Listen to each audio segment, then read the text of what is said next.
So we're here today with Vic Story of Story Companies. And Vic, tell us a little bit about how your family ended up in citrus and how you started in Florida, that type of thing. Okay. So my dad was born in Kissimmee in 1918. His family were merchant, five and dime shoe store. Okay. But he enjoyed the business side of anything. And so he went to work for a couple of citrus packing houses before the World War II. Oh, wow. And he had gone to the University of Florida for 2 years, but he had to leave. My grandfather had lost everything during the Depression. And anyway, he worked for a couple of packing houses there in the Winter Haven area. Okay. And You remember which ones they were? no, I don't. I'm sorry. That's okay, I was just curious. Yeah. And back in the day, there was probably 10 packing houses in Winter Haven. There were a lot, I And know. there was Yeah. like 5 in Lake Wales. I think that area at that time was one of the larger citrus producing areas. Right. And so if it didn't go fresh, it didn't have much value. Wasn't going anywhere. Yeah. Going to So be cows. until they started Florida Canning Co-op there in Lake Wales, of course. And so he saw the business side of it, and my grandfather had a couple of small groves that he was just partners in as an investment. Okay. And he lost those during the Depression too. And so my father met my mother during World War II in Egypt. She was from Michigan. Oh my gosh. She was an Army Air Corps nurse, and he was a pilot. And so they married. They got engaged pretty quick. And then after my father's 50 missions were over as a bomber pilot, they got married in '44. But they saved their money during the war, Right. both of them, and they bought some land in Frostproof. And they planted a grove there in 1946. What made them choose frostproof, do you know? Just the land availability. And by then my grandfather had moved to Frostproof Okay. and had a 5 and dime store in Frostproof. And so the last year that my dad was home before the war, he lived in Frostproof. Okay. And so he actually worked for Mr. Maxey, for Lat Maxey. Oh my gosh, that's He was interesting. Mr. Maxey's private secretary. And men did that back before the war. They were, yes, absolutely, yes. Yeah. And then, of course, he saw how Mr. Maxey was doing in the citrus business. And he was doing quite well. And so my dad thought it would be a good thing to get into. Except we planted that grove, he planted it, excuse me. And it was, he had to work other jobs. We only had enough money left to build a barn. So I grew up in a one-room barn. Oh my God. And for 14 years. And then as the grove progressed, about 1959, he quit working other jobs, and then we full-time in the grove. And by then he had bought a couple other 10-acre blocks. So anyway, that's how we got started. So when you were a child, how young were you when you started in the groves? I was pretty good help to my dad when I was 8 years old. I was a pretty good sized kid, and I liked to work, and I enjoyed it. I had a younger brother. He didn't care about it.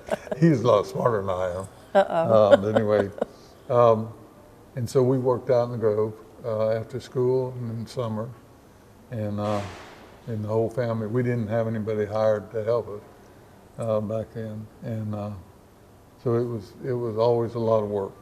There was always work to do. Yeah. But at that point, were you guys caretaking for other people then, or was this strictly your stuff? No, strictly for ourselves. And then when I got out of school and finished my military obligation, we started buying some groves together, my dad and I. Okay. And and we built that up to about 400 acres before we hired anybody to help us. He and I did all the work. That's amazing. Yeah, and then from there we kept buying properties as they came available that we could work out. Right. A lot of times we had to have owner financing. We didn't have any. We didn't have a lot of credit back then, but for various reasons, people would want to sell a grove, and a lot of times they would owner finance it. and so that was helpful. Was that all in the Polk County area? Mostly, Yeah. yeah. And then we bought some groves in Hardy County, DeSoto County, and we just kept adding on. And then after the '89 freeze, we lost about half our acreage in the '89 freeze, and we owed on most of it. Oh gosh. So it was a pretty tough deal. And I had 5 children at home, and I said, now what am I going to do? And so I got in the caretaking business also. And I started our caretaking business. So that was in 90? In about 1980. 80, okay. Yeah. And we grew that over the years. And now it's like our own acreage. It's on the decline. But we built it up. We had about 7,000 acres that we either owned or caretaked at one time. Oh my gosh, Yeah, okay. in about 6 or 8 counties. And but anyway, you know, it's kind of the story of the industry today. It's shrinking. You know. Yes. Yeah. So when you first started at 8 years old, you saw a lot of technology changes. I mean, were you having to move the pipes for water and that type Yeah. of thing back then? Oh, yeah. So take us through a little bit of that. I mean, So when I was a kid, it rained a lot more. The rain was pretty consistent. It came on time. But about 1957, it started to dry off a lot, seemed like to me. And we bought our first irrigation system. We bought a pump to put in the lake where we were, right. and we bought enough irrigation pipe to irrigate that grove. And so that was quite a bit. And we would move the lines from middle to middle back in the day where they sprayed out of the pipe. And you moved them every hour. Oh gosh. And we did it 24 hours a day. My dad would do it in the day and I'd do it at night.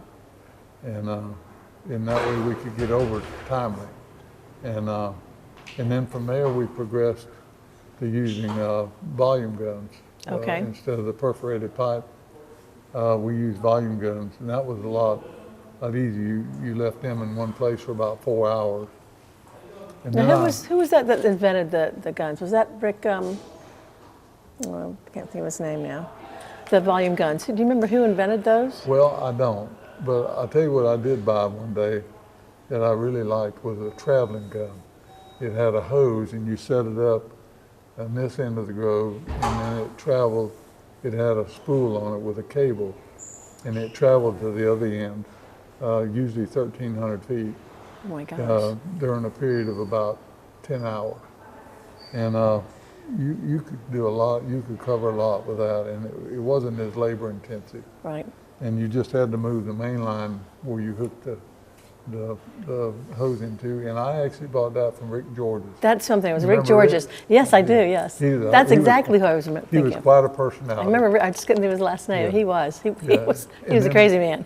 Yeah, and then Rick also did a lot of the initial microjet installations in Central Florida. Okay. He did some for us. He did some for a lot of people, and he was kind of the go-to irrigation guy. Yeah. The Race family had the perforated Race? pipe and all. Yes. Okay. They were in Winter Haven, and then there was some other manufacturers too. But anyway, Race. Race. They had a lot of the pipe and the main lines that we used to feed the volume guns or the traveling guns. Now, were you doing fertilizer through that at that time, No. or no? It was all still hand we spray. didn't. We didn't even think about liquid fertilizer back in the day. We didn't do liquid fertilizer until we had microjet. Okay. We didn't. But that's been a good way, especially during this greening disease, to irrigate and feed your trees. Because when you push a tree up today, you'll notice almost all the roots are just in what we call the wet zone, Right. where that microjet is. There's very few roots outside that wet zone. And so you're putting the fertilizer where the roots are. Yeah. When you had to fertilize back when you first started out, was that all by like were you pulling horses or something through the groves and with that hand sprayer that they did? Well, or? I'm sure there was a time, but I'm not quite that old. Oh, I'm sorry, Vic. So I I've did just know seen a the gentleman. pictures. He was a great friend Yeah. of mine. His name was Kingwood Sprott. Oh, I remember And he Kingwood, came, yes. remember Mr. Sprott? Yes. He came here from South Carolina. His family were cotton growers, and apparently the boll weevils put them out of business. And his first job was he ran the mules for Hunt Brothers. Oh my, And- I did and not then- know that. Yeah, and so Hunt Brothers actually had a mule barn down in where the Passion Play was. at one Okay, time. yeah, That was their mule barn down in that low area there. Okay. And I am old enough to remember that. But anyway, I remember the Passion Play. yeah, but so Mr. Spot ended up buying his own groves and progressed to be a pretty good sized grower himself. And but anyway, when I started, we had an old tractor and we had a pull behind fertilizer spreader, Okay. and we used bags. And you put the bags up on the platform, and then you had a hopper back in the bag. That's what I remember, Yeah, yes. and someone would stand on the back of the hopper, and they had a chop hoe, a little cut-off hoe. I can remember it like it was yesterday. And so you drug the bags back to the hopper, lifted them in the hopper, and hit them with that and threw the bag off. And that's how we fertilized. And no mask or anything back Oh, then? no. No. And of interest to you, so we had that while I was there. And when I went to the University of Florida in 1963, my dad had to buy a bulk fertilizer spreader. Because I was a guy, I'd go up, not only was I on the back, I'd have to go up and I'd drag 3 or 4 bags back and put them in the hopper, and I'd jump back on the back and chop them. And then when I was getting low on fertilizer again, I'd run up to the front and pull them back. Oh my gosh, And, so you did it all. So yeah, and so we had to, he got his first bulk fertilizer spreader in 1963. Oh my gosh. And the Killebrew family I was going to making- ask if it was the Killebrews yeah, or not, yes. Yeah, and you know, it's like anything else. Anytime you can save labor, especially hard labor. Like that, right. Yeah. So, so that was fertilizer. What about, having to like hoe under the trees and Yeah. trim and everything else? That was So all back still by in the hand? day, back in that day, we disced the groves, or had a chopper, we called it, and the trees were further apart, and you could go both ways. Okay. So all you had left was underneath the tree, and you'd have to hand hoe that at least once or twice a year, and it was a lot of work. Yeah. And then when we put microjet in, of course you couldn't do that anymore. So then that's when we started double setting the groves Okay. and setting them closer together, because we didn't work both ways anymore. And so we got a lot more trees to the acre. Did by that help doing when you did this? How did you clear out under the tree though with the microjets there? Well, 'Cause you that's still had about to the do time that, right? herbicide came along. Okay. Okay. And my dad never liked herbicides. He said, boy, he always called me boy. He said, boy, he said, anything that'll kill a weed will kill a tree. I said, well, Dad, I said, you're not using as much, it won't, and of course we experimented a lot with Right. that. And you remember Harold McTeer? I do, absolutely. Okay, I'm yes. sure Harold, if he's not in the Citrus Hall of Fame, he should be. I I think want he to is. say he is. He is Yeah. in there. So he was one of the pioneers with herbicides. He worked for DuPont. Okay. And he would actually, we built some crude booms back then. Okay. And we didn't have the chemical container company back then. And we built crude booms, and he came out to the grove, and he had a folding apparatus that he used where you could put that under your boom and you could see how your nozzles, whether they were adjusted right. Oh, okay. And I mean, he was that kind of pioneer with it. And he convinced a lot of us to try herbicides. And I tell you, it didn't take a lot for me to say yes. to say yes. And then it worked? Yeah, my best friend though, he said, they didn't last forever. And he told McTeer one time, he said, McTeer, he said, that herbicide you're trying to sell, he said, it works real good in the shade. And Burns up in the sun though. anyway, so that's about, it all kind of came together at the same time, where we could where we could plant more trees in the grove and put the microjet lines in and control the grass, and weeds. Right. So what were some of the other innovations that you were involved with that you remember? So Yeah. back when I was a young boy, we had a sprayer, and it had a high pressure pump on the front of it, Okay. and a 500-gallon tank, and we had hoses, like 50-foot hoses with a handgun. Okay. And my brother and I, my dad would drive the tractor, and my brother and I would man the hoses. And you would walk along and you would spray the tree.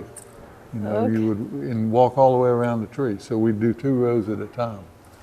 And then And that was with fertilizer or what? it was spray Spray. for, Like pests. pests. Yeah, Okay. primarily rust mite and spider mite back in the day.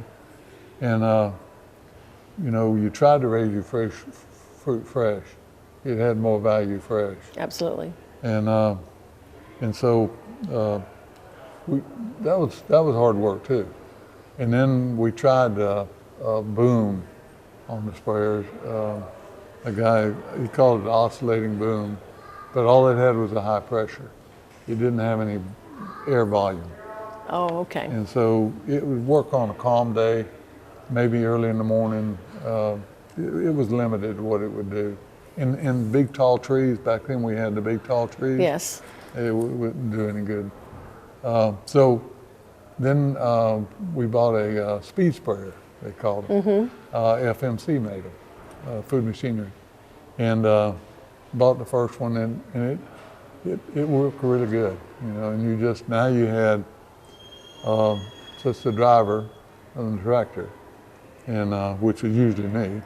And and then you had a supply truck, which usually my dad drove, and we sprayed a lot of volume back then. We sprayed about 250 gallons to the acre. Oh, wow. And we found over the years that was a waste, but so you need the supply truck to keep you moving, and keep you. While you were spraying, he was getting another tank. Getting more stuff, right? And so that was the way we did it for quite some time. And then after that, we bought a bigger speed sprayer. And now today, we've got these ones that chemical containers sell. I'm trying to remember the name of them. They're an air blast sprayer. Okay. And all you got your driver. And we use lower volumes. And we usually spray about 10 acres with one tank. Got a 1,000-gallon Well, haven't things changed? Yeah, a lot. Yeah. Yep. I know that I'm hearing a lot of voices out here, so I'm wondering if I don't want you to miss Kyle. The changeover. Yeah. So maybe. So I'm very proud of Kyle, by the way. You should be. He's a great guy. And I think we're the only father-son team that have been presidents of Mutual. I think so. So that's special to me. Well, you've taught him well. Yeah, and Takes after you, that's for sure. And by the way, my boys, I have 3 sons, and all of my sons could do what a man could do in the groves by the time they were 10 years old. Wow. I took them out and made them work. And I will tell you one story I didn't tell you. Okay. You remember a gentleman named Walter Woolfolk? I do, yes. He yes. was Woolfolk and Myers, Mm-hmm. and he was an attorney. But he retired fairly young, in his early 50s, to concentrate on their investments in the groves and Right, all. okay. And as you'll know, there was a lot of price cycles that were up and down, and a lot of freezes and everything else. And so I was kind of down in the dumps one day, and Walter saw me, and I was kind of down in the dumps with him about the citrus business. And he said, Vic, he said, and he didn't have any sons. He had 2 daughters. And he said, don't underestimate how valuable it is for you to have taught your sons how to work. And I remember that to today. And it's true. It is true. And they appreciate you for it. They all have turned out very well. Yeah. And I'm proud of them. You should be. Yeah. Thank you for everything. Thank you. Always good to see you. Same here. Yeah. Okay.